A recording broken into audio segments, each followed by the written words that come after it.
Okay, so I'm just getting the rule of thirds lines in. This is in double time. I didn't do it in a full time lapse, but just moved it up a little bit because, you don't need to spend the time with me here getting everything mapped out.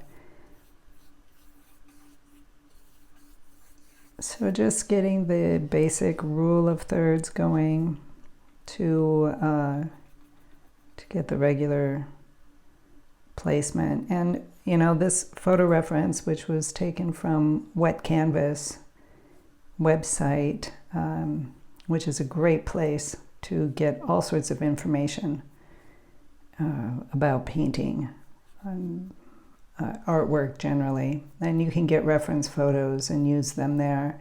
So that's why I picked this one up.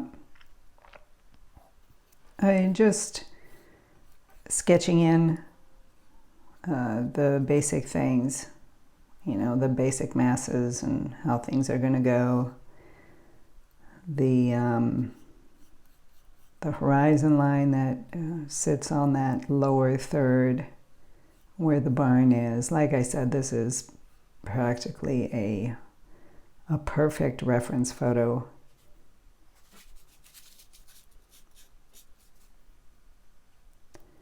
And just getting in the basic idea. I'll say here that I was rushing and not being very careful. And you'll see in the next segment, how I handled that. And I say this so that you can feel free to make mistakes, because in this stage, everything is fixable. Everything. Just putting in the main mass of those trees back there, and including the house that is tucked in those trees, just all in one dark mass, because if you squint down at it, it's all basically in one dark mass.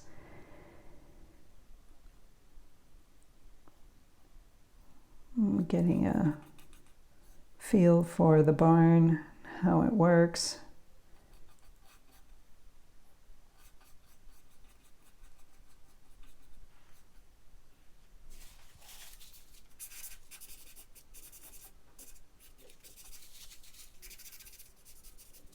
Wiping out.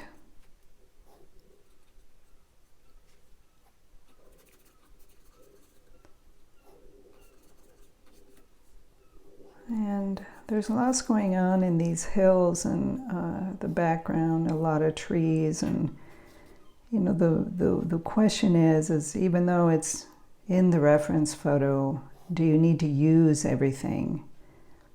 And for me, there are trees on the right side of the red barn.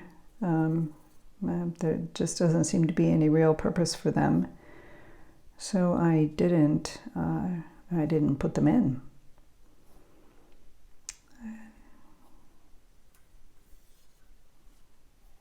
I decided to raise that hill up and not create a full-length sky.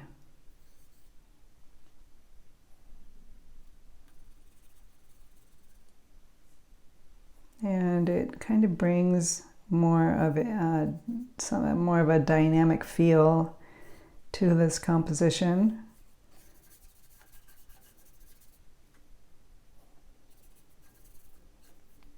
But again, in this stage, many things can change depending on what my purpose is for this painting.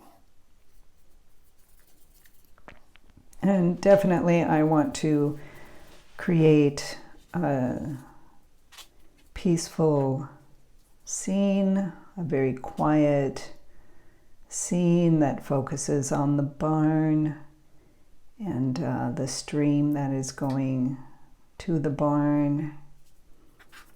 I did not spend a lot of time on the preliminary and important parts of this painting, as the purpose of this one is to do the landscape and to begin teaching how to paint water.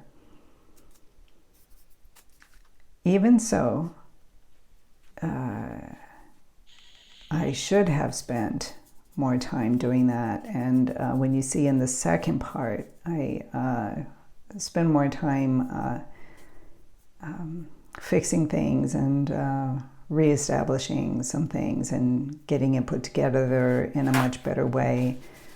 And that was all because I began this first part rushed and just wanting to get something down on canvas to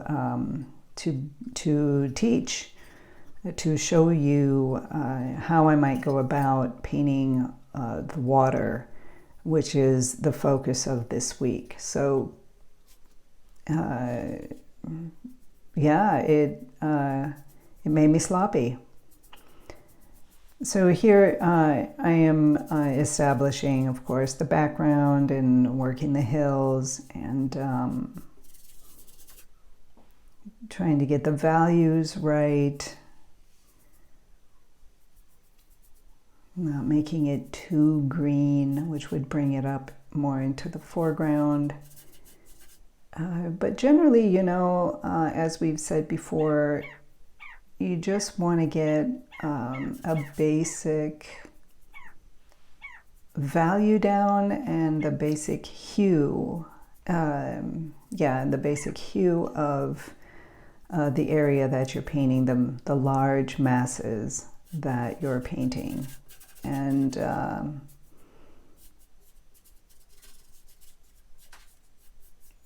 that's generally what my intention is here.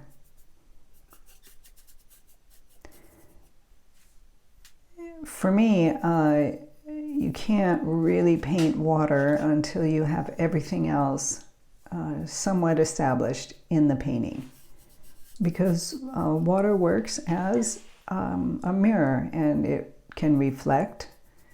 It will reflect everything in the distance, and if you're right in front of the water, you'll be able to see through it as if it is glass. So the colors, the hues do alter slightly because of the water element, depending on how deep the water is. You know, the water, if you have sand going into the water and you paint the sand while, you know, it's maybe ankle deep, that sand color will be a little bit different than if you go down to knee deep. The more water that you have between the water surface and the ground, the more the hue will alter slightly, tending to go a little bit more bluish, grayish. I mean, it gets kind of dulled down.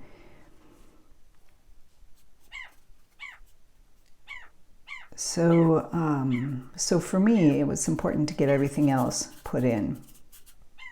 And as you can see in this huge tree mass here,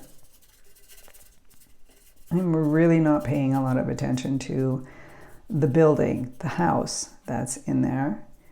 I take care of it in the second passing of this first layer. And very loose brush strokes, just very, very loosely putting in the major shapes.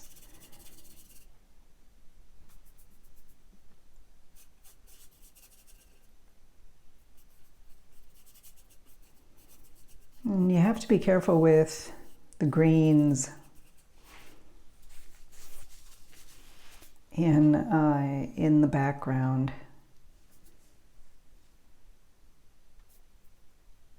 They have to be bluish, purplish greens, and less dynamic than the greens that are up front.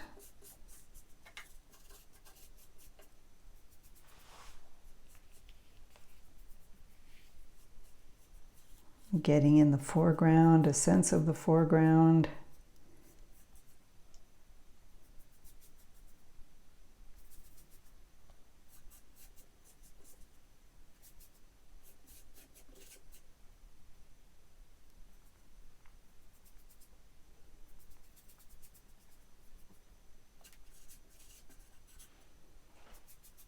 So that I can begin to get an idea of the water.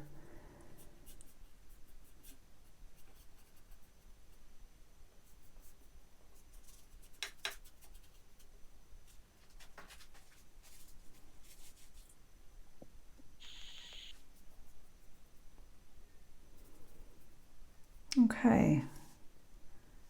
I got pushed forward there, but you can see that painting in the shadows of the trees, painting in the shadows of the barn, and some areas of the sky reflecting off of the water. So it's a general putting in of what you're seeing in the reference photo, squinting down at it and getting an idea of the different shapes. One thing I wanted to point out is when you're painting shadows or reflections in the water, that you will use vertical brush strokes and, you know, bringing it down.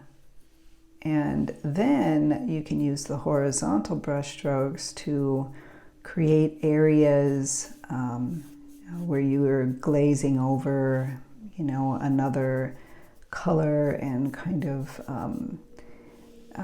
you know, you don't want any real straight lines in the reflections. And, you know, so you go over them with a very light horizontal brush stroke and just kind of make those reflections look like reflections. And here I put in a light value and got rid of it because didn't like it and it wasn't serving the right purpose and not working well.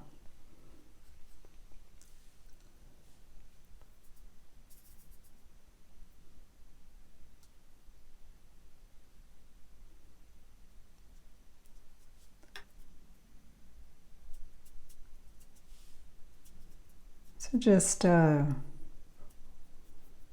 playing around with it. You have the right to play around with it, to find what works for you and what isn't working. And a lot of times with water, because I've always had a really, really hard time with water, and it took me a long time to figure it out. Sometimes when I come to approach water, I do get this tightness in me. And so, I mean, if it's not water for you, it may be some other part of painting for you that just for some reason you have a harder time grasping. And I can say now that I have a much better handle on water. I don't usually do streams, as we don't really have a lot of streams handy in this area. But it's always a great lesson in squinting. Go back and squint down. What is the value? What is the shape? And, you know, to remind yourself that you're not painting water, but you are painting shapes. and values. So squint down and find the shapes and the values. All right, going on to the next session.